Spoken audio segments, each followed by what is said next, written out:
You say that, husband, you say that to your spouse or to your wife. The best of my ability to honor and respect you.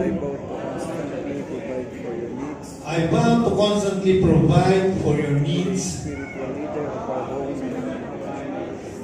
To be the spiritual leader of our home. To be spiritual leader of our home. And to be a godly example to you and our children. To be a godly example to you. By God's grace, I commit to remain faithful and never forsake you.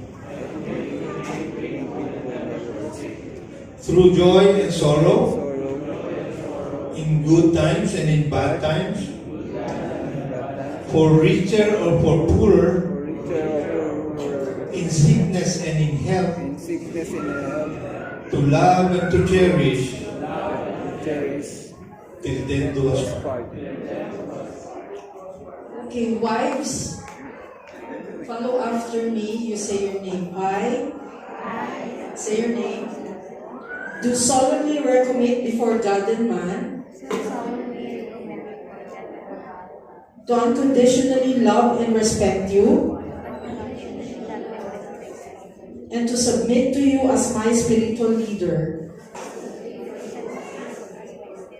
I commit to be a godly wife to you and a godly mother to our children. By God's grace, I promise to continue sharing my life with you in all faithfulness and gentleness, through joy and sorrow, in good times and in bad, for richer or for poorer,